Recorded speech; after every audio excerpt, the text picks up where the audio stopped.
I have no reason to lie, and I ain't gonna tell you what parts I played in nothing. Think what you want to.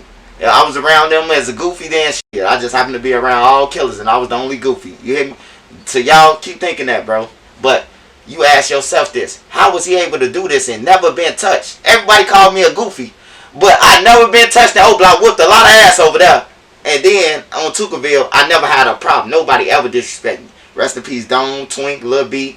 Rest in peace to real people. Hey, I ain't never been disrespected over that. But now I'm on the internet, I'm a goofy. Yeah. He don't be around these people. You know what I'm talking about? Bro, I got receipts for everything I say. Anything I say is a receipt. You know what I'm talking about? It's a receipt. See, people don't be saying them. You know? Like, I got footage with some of everybody. But I just don't drop it, bro. It'd be like, why feed into this shit? If they don't believe it, they ain't got to believe me, bro. Man, speaking about that, I had a couple of questions. I still want to touch on, like, your album and all of that. But, I mean, it was an incident recently where a dude, you mentioned in a couple of stories, a couple of interviews, and even in a couple of stories on your page about you bringing the dude E-Dogg from O Block to Tookaville, but he came out not too long ago. I guess it was all associated with the whole big deal disagreement, but he said that you ain't bring him over there. Y'all ain't bring him over there. But you was talking about you got receipts, but I interviewed like Boss Crizzy, and I heard other people talking about him actually coming over there, bro. I mean, with y'all. But what's your thoughts on him coming out and saying that you didn't do that, and because y'all had a dope relationship before that, from what I understand, and where the things stand now, bro? Well, it's like this. I wasn't the only person who brought him over there. It's people still alive. I just never said that. Just in case a day like this come. You know, I never said Boss Crazy was there. We was on his porch. 6215. That's what we was, Rose. We was on his porch. So he know E-Dogg, and he know how he look. So to say that he wasn't there, like, come on, bro. Like, you know, it was a chess move, man. It was an old tactic. That's what it was, bro. An old tactic. You know, it's part of war. It's part of the 48 Laws of Power, whatever you want to say. Them books people read, and then they don't use it for the smart shit. They use it for the negative shit. But it was a little power move that a person tried to pull. Oh, E-Dogg, you know, I'm right here. I can grab him. Probably put a little couple dollars in his pocket, and he say no. But E-Dogg never denied it. If you listen to him, he never denied going over there. He just said I did. But I say it's not my hood. So I asked Lil B. That's what I said the whole time, right? So Lil B and them brought you over there. Lil B and the rest of the motherfuckers from who was with us, they made sure you was good in they hood. Cause if I felt that you was good, I would have been brought you over there. But I ain't trusted. I ain't trust nobody backdooring you or walking up to you and just killing you. So I went to a nigga who, you know, who in the streets, who everybody's scared of over here. And it happened. It happened, bro. Like, it happened. I don't know why he lying, but it happened, bro. But that's cool with me, though. That's cool with me. You know what I'm talking about? What's the status of y'all relationship now? Oh, I still got love for Lil E-Dogg, bro. Like, I done been to his mama house. A lot of people ain't never been to his mama house. I met his mama. You know what I'm talking about? Sat down around his nephews and shit. So, I'm always gonna be up on a lot of shit that's on YouTube. I'm gonna be up, bro. Like, for real. Like, you could say that you know him or something like that, but you really don't know him. You know his name, you know him off his face, off YouTube. You don't know, you ain't never been in his OG career, but none of that. You know what I'm talking about? So, I don't bother what people say, bro. Yeah. They can say what they want, bro. Yeah, and the only reason I'm asking you about the current status of everything, because you mentioned his name in multiple videos on your page prior to all of this. For 2 years. Yeah. For 2 years. Yeah. I didn't know it was that long, though. Yeah, for 2 years, almost 2 years. It's almost 2 years, going on 2 years in August. It's 2 years in August when I've been on YouTube. On everything, bro.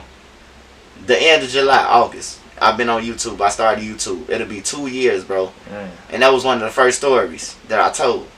You know, it ain't never changed. The story ain't never changed either after 2 years. It always gonna be the same. You know, but, you know, I see the plays, you know what I'm talking about. Niggas getting with niggas, you know what I'm talking about, out of their character. And they, oh man, I'm with this nigga. Like, I ain't gotta prove that I'm with no niggas, bro. I ain't gotta prove that I'm with no niggas or none of that. Like, I'm too far up, bro. I'm too far up to be proving anything, bro. But what really counts is, at the end of the day, are you stable? Are you taking care of your family? Are you, you know what I'm talking about, happy with yourself? That's what counts at the end of the day. You know what I'm talking about? Because if you ain't doing that, then It's like, what are you doing? Nah, that's real talk, bro. That's real talk. I mean, just one last question about him in particular. Have you spoken to him since everything popped up? I know you had some people I left on him your a line. message. I left him a message in this thing. He ain't look at it, but I inbox Money Duke. You know what I'm talking about? I inbox Money Duke, and I say, man, hey, look, I don't know what payments that's going on. Hey, but look, tell he can't merch that shit on OD, then I ain't bring him over there. He can't tell you that right now. If you ask him, tell him put it on O that he did. You know what I'm talking about? Like, for real, bro. Like, OD them was in my crib. I've been to his mama house. Been in the car where his mom picked us up. When our car broke down. When his car broke down. You know what I'm saying? Can't nobody tell these stories, bro. I have no reason to lie. You know what I'm talking about? I have no reason to lie. And I ain't gonna tell you what parts I played in nothing. Think what you want to. Yeah, I was around them as a goofy then shit. I just happened to be around all killers and I was the only goofy. You hear me? So y'all keep thinking that, bro. But you ask yourself this. How was he able to do this and never been touched? Everybody called me a goofy. But I never been touched in Oakland. I whooped a lot of ass over there. And then on Tookaville, I never had a problem. Nobody ever disrespected me. Rest in peace, Don, Twink, Lil B. Rest in peace to real people. Hey, I ain't never been disrespected over there. But now I'm on the internet, I'm a goofy. But y'all ain't never say this shit when I was on this block. You hear me? So it's irrelevant, bro. It be irrelevant to me. Like, why y'all ain't disrespect me on the block? But now I'm on YouTube with a mask, so y'all, now I'm a goofy. You know? So it is what it is, man. But shout out to Dutcho, though. Dutcho remained, he remained what I said he is, the realest. You hear me? Because he got on the interview, and nigga asked him about him, and he told him, yeah, Trench News, yeah, he know me. So I really know me. And then he had tried to ask him, oh, what about Young, though? And he, man, look, I ain't got nothing to do with that. That's between him and dude. You hear me? Like, for real, that's some real shit, bro. Yeah. What did you think about, it was on, I think, the DJU interview when they asked him, and Young had said he ain't want no smoke really with you, but you was kind of like, I guess, piping the stories up to be a little bit more than what they are, making it seem like you played a bigger part than what you did. Oh, man, hey, look, this for the record, man. Long they dead, he came out and told y'all what was up, bro. Like, fuck you saying something. Because when I was around you, how old you was now? I ain't been around them since 2015. So, that's 8 years ago. So, how old was he 8 years ago? I wasn't hanging with them. I was on some business shit. I was trying to get them the radio, the deals, so I can get 200,000. 20%. Anybody, any smart motherfucker know that. 20%. If I get y'all to the door, I want my 20%. I don't give a fuck what you and the labels got going on. Hey, look, y'all write me that money. I want my money. You hear me? So that's what I was on. I seen opportunities just like everybody else, bro. You know, but I really love Duck. I really love them. I really love Duck. Me and Dutchy got into it. When I first met him, Dutchy was like, this nigga BD, I don't trust him. You hear me? But Dutchy ended up coming over my house, spending nights, and, you know, I meet his mama and all this shit, and then we just, you know, and we got cool, bro. Dutchy putting up on me, smoking with me. We smoking with each other and shit like that. Listen to his music. I'm motivating them. You the coldest on the hooks. You the hook master. Like, I never disrespected them boys, bro.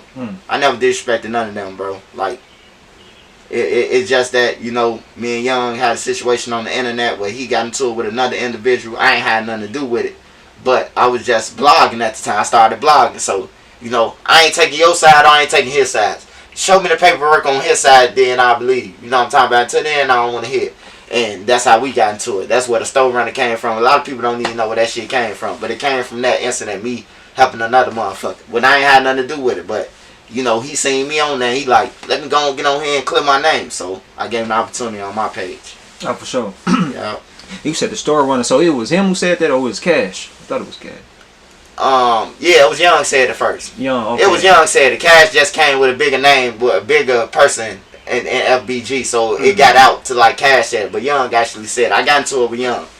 You know what I'm saying? And like I said, bro, ain't no beef between me and Young and none of them, bro. They father love me, bro. Like he said on there, I taught him a lot, bro. Like, I'm smarter than what a lot of people think, bro. Like, for real, I taught him a lot, bro.